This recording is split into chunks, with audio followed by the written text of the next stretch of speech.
This is Mark Gunn Media. Hit it! Welcome to Gunshots Straight from the Hip. I'm your host, Mark Gunn.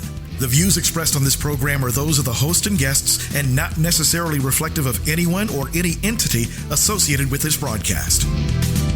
Welcome to another episode of Gunshots Straight from the Hip. My name is Mark Gunn, and today we are talking about basically the past being the future, so to speak. Sure.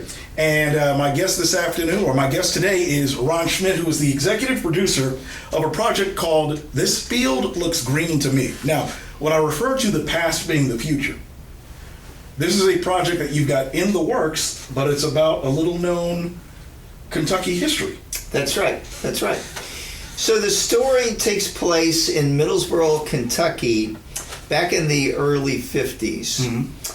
8 guys got together. They got the manual marked from Little League Baseball in Williamsport, Pennsylvania. And 4 of these guys fought at the Battle of the Bulge. Oh, wow. Okay. And when these guys got back and got together in the late 40s, early 50s, and started their lives, they wanted to do something for kids in their town. Mm-hmm. They wanted to help kids make good changes in their lives so that they could, become productive citizens. Right. And it wasn't, we're civil rights leaders and this, that, and the other. Right. So when they started this league, for the viewers at home, they integrated this league. So it was black and white boys playing together. And this was the first integrated Little League program established in Kentucky. So this was well before Ranch Rickey and anything, bringing Jackie well, that was in 47. So this was a little after that, yes. Mm-hmm. So, we could say, when we kind of look at today and then kind of look back, certainly Branch Rickey and Jackie Robinson, they made changes for all of us, I guess. Right. And so in this town, when these guys started this league, they made changes for the kids for their lives that they're playing together because the schools were segregated at the time. And so this was, Middlesboro is a unique town. I mean, the city itself was a bit integrated, except for black bathrooms and of course they didn't call them black in those days and things like that. So some of those things. I mean, we had the Jim Crow South. Right. But kids play together and stuff like that, but never in an organized sport like this. So I can imagine, even though the town was somewhat integrated, that there must have been some pushback. Yeah, of course, I wasn't there at the time. Right. But yeah, I'm told that there was. Harry Ho was one of the guys he was kind of the main guy that started this league, and he got everybody around him. This guy was D-Day +2. He was at the Battle of the Hurwitz Forest. And he was about 6'3", and he was just a doer kind of stuff, Right. Not a big planner. We're going to do this, and just like even today, you get pushback. And I know in interviewing him, he got pushback then too. So now, fast forward to 2022, 2023, or when were you made aware of this history, and how did it? What was the genesis for launching this project? It was interesting because when I think about this afterwards. So I coached baseball, youth baseball in Cleveland for about 24 years, and I started with my kids, and I continued coaching after they grew up and everything. And I just kind of started thinking about where I learned baseball. So I went back to Middlesboro one weekend and ran into a buddy of mine that I had played baseball and football with. And he said to me, did you know that Harry Ho said that the league that we played in, the Middlesboro Little League program, was the first integrated league in, he said the South. It was in Kentucky. Right. There was another one in Virginia. So we could say maybe the second in the South. And I said I really had no idea. Okay, so for those that don't know, who's Harry Ho? So Harry was the guy behind all this, in Middlesboro that started this. We've got a picture here if you want to show it to your viewers here. But a very unassuming guy. But it just seemed like, Mark, that guys in that time period just wanted to do something for kids to make their lives better. Mm-hmm. And I think that thinking about that then and about this today, what can we do to make kids' lives better? Because I'm telling you, kids today, it's just a very different situation than when we grew up. So I've been mentoring kids in the Cleveland area, in the city for about 10, 12 years, and I really kind of hear stories that I just know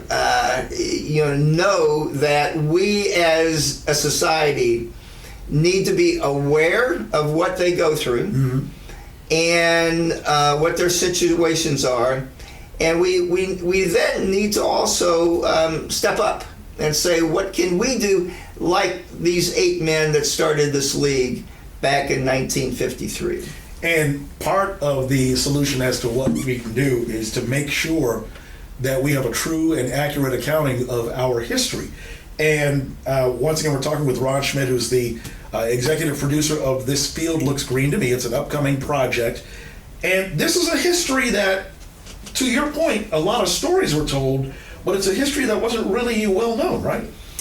This particular story, I would say yes, although there's probably multiple stories like this, Mark, mm-hmm. over the years, but for me, kind of playing in this league after it started, and of course we didn't know it at the end, and I'm going to tell you, I played with black kids baseball. Mm-hmm. Our schools were segregated. It's just how it was. It was only a few years after I left Middlesboro to come to Louisville that then things became integrated and things like that. But that was our playing field then, and the kids, both white and black, when they played baseball in Middlesboro, in Harlan, in Lexington, in Greenville, North Carolina, mm-hmm. they then saw America as it was during that time. And I think what's important is that what those kids saw then, I think kids today can kind of learn from this, because it ain't over yet. Right, I mean, we're still struggling with issues of race, mm-hmm. and we're still struggling with how do we do things for kids today. And this movie in itself says a lot, but what are we doing? What can we do to make kids' lives better is where I really want to take this project to the next level there. So, to re-ask the question that you just asked, what are we doing? How did the story and the history become the treatment for a film? How did you get involved? I was I went to see Harry, and Harry was kind of telling me all those kind of stories and everything. Mm-hmm. And I was with an archivist at Oberlin College up in Ohio, and I was kind of telling him the story. Mm-hmm. And he said, you should make oral history recordings of the guys that played in the league and that were part of the eight guys and all this kind of stuff. And so I did. I went down to the Kentucky Historical Society in Frankfort, mm-hmm. met with 2 people there. They told me all the equipment to get and all this kind of stuff. So right now, after 50 hours of recordings, they're all archived at the Kentucky Historical Society in Frankfurt. Wow. And from there, I just, one thing led to the other, and, I think Appalachia gets a bad rap, has always. to me, for people to be able to see Appalachia, I think is important. And I think a movie really does does really the most honor to the story rather than writing a book. Now we're going to dig into the weeds a little bit, because one doesn't just get the idea to make a movie and boom, all of a sudden there it is. You're having to go through a lot of processes, talk to a lot of people in order to A, get the movie funded, B, get the resources you need to get them there. Now, I know we had an earlier conversation a few weeks ago about the idea and who you were starting to talk to back then. And since we've talked, you've had a chance to meet with quite a few different people about this whole idea, right? Sure.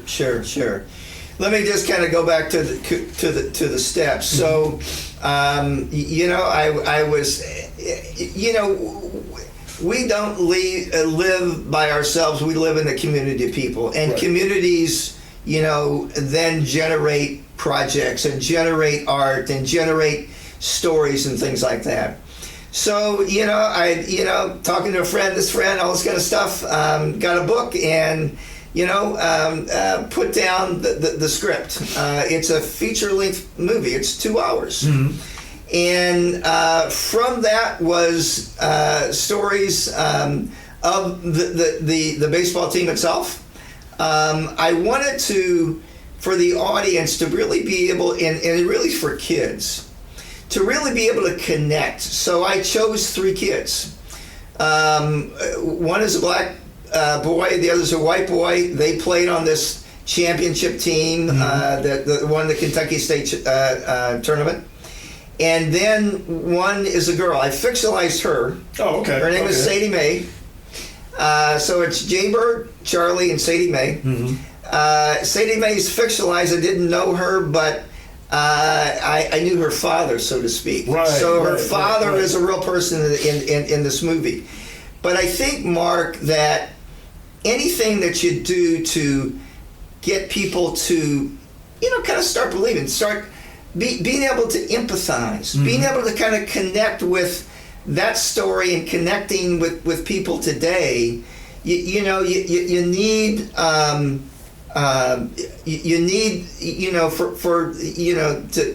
get the characters right and things like that. And that's kind of what I did in that way. So in developing the different little things that they do, it really revolves around these 3 kids. This story is not a baseball story, guys. It's a story about relationships. Right. It's a story that we can all relate to, whether we like sports or not, because it's about 3 kids as they journey through this year when this team goes to the Kentucky State Championship. Now, how far along are you in the process, and have you had any major steps toward getting this started? It's kind of how you count, mm-hmm. because obviously you need money to do this. Right. We have a budget, and I talk to people all the time about this. But really, kind of what's more important is that at the end of the day, it's done right and it's done well.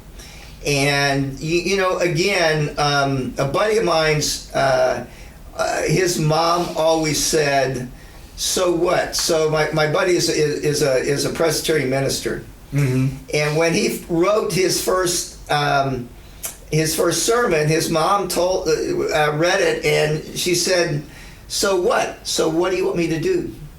And for this movie, the so what is really kind of important to me. If I didn't fulfill the so what, then it's kind of like, okay, it's a movie, it's Hollywood, and that kind of stuff and everything. Right. So in that regard, when we've kind of talked about the past and today, then and now, mm-hmm. What 8 guys did then and what we as a society need to do now, that's really, that part, Mark, is really kind of coming together. I I get a really sense that going forward, with as people hear what we want to do today, the money is going to follow, because people want to be a part of being involved to help kids' lives be better today.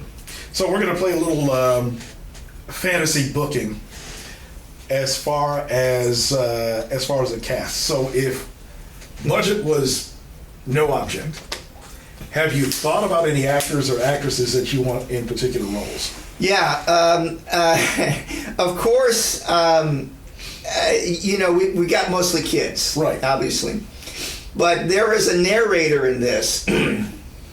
And, voices are, some voices just everybody knows the voice. Right. So I haven't talked to Morgan Freeman. I mean, he hasn't called me to ask if he can do this. But, Morgan Freeman would be the guy. Right. And that's why in our budget, we have a little bit more money. The budget is right under $10 million. Okay. Not a lot of money when it comes to making films and things like this. But some is to get somebody like that. The other, Charlie's mother, has a short place in this. Now, Charlie's black. Right. And his mother has a short, but really effective. I mean, just really incredible. And, writing this and thinking about this, Octavia Spencer has to be the woman for this. Has to be the woman for this. Right. Yeah. So, other than kids, and who knows about kids and things like that. Right. So, yeah. All right, so Morgan Freeman, Octavia Spencer. Yeah. Okay. Yeah. Okay. and I'm sure you have their direct call, their direct number. Morgan. Yes. Brother. Call me.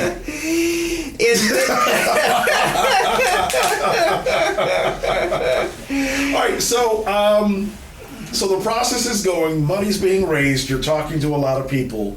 Do you have a projected start and finished production date? If we had the money now to be able to start the planning and everything, we should be able to shoot this year, in 2024. I'm sorry. Oh wow. Okay. And so that's kind of what we're kind of shooting for there. So yeah. 2024. Yeah. Okay. So once again, the name of the upcoming movie is "This Field Looks Green to Me," and it's the history of the first integrated baseball team, kids baseball team here in Kentucky. And I'm talking with Ron Schmidt, who is the executive producer. Again, the Get Morgan Freeman, Octavia Spencer, that's... And I'll tell you one more get. Okay. So I mentioned that, why a movie? One is just to see Appalachia. Yes. And we haven't kind of gotten into other filming places yet, too, on this.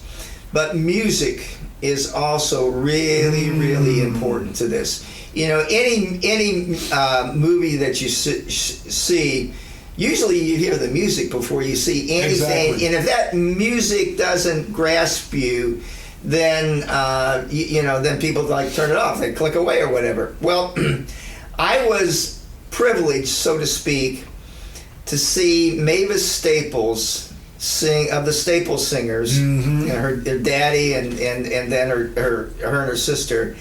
I heard her sing at Chautauqua Institution this summer. Oh wow! And Mavis is 85 or 86 or something like that. She grew up in music through the time period that we're talking about right now. Right.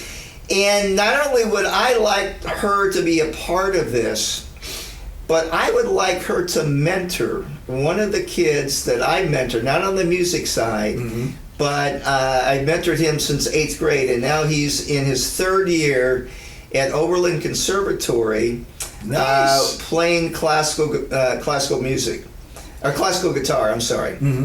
And what would be, I think, really fitting for a story about how coaches and mentors change kids' lives, to have Mavis Staple mentor Damian Goggins to me, this would just be what we're talking about. You know, we're doing what we preach. You know, that we're taking kids that you know, have so much talent, and giving them the opportunity to use their talent. That really, Mark, is kind of what this whole story is about. Mm-hmm. These men gave these kids the opportunity to use their talents. We need to make it we need, as a society, to help kids, you know, give them that opportunity to use their talents. And we start with, not he's going to be the greatest football player. Right. Education. Everything is on education. So, you know, my whole mentoring approach is, you know, if you play football, that's great. You play basketball, you know, whatever. But it's about getting that degree and then what you can contribute to society after that. Now, once again, the name of the film is This Field Looks Green to Me. It is an upcoming project with Ron Schmidt, the executive producer. Now, if people wanted to learn more about the project or find out ways that they can actually help in the effort, how can they do that? We have a good website, and the website is very informative. So the website is thisfieldlooksgreentomeme.com. That's easy to remember. It's easy to remember. The first thing you see is an interview that was on TV that was done down in Lexington a couple years ago. Mm-hmm. And then right after that is a clip that I kind of produced but didn't actually do the filming part. It's an 8-minute clip that talks about how this league was formed, what these kids did, and then it flows over into today, what kids are challenged with today, and then what we can do to help these kids to have better lives. It's all about walking what you're talking, and Ron is definitely doing it. Once again, the name of the movie, upcoming, This Field Looks Green to Me. Go to the website, check out all the information there, and we're definitely going to keep up with you to see how much progress you're making as time goes on. Sure, good. Ron Schmidt, thank you so much. Very Another good. episode of Gunshots Straight from the Hip. Take care. You've been listening to Gunshots Straight from the Hip. The views expressed are those of the host and guests and not reflective of any business entity or anyone associated with this broadcast. If you have any comments or want more information on how to be a sponsor, log on to our website at markgunmedia.com or call us at 502-407-0283. That's 502-407-0283. Thank you for listening. Mark Gun Media. No hype, no hoopla, just damn good work.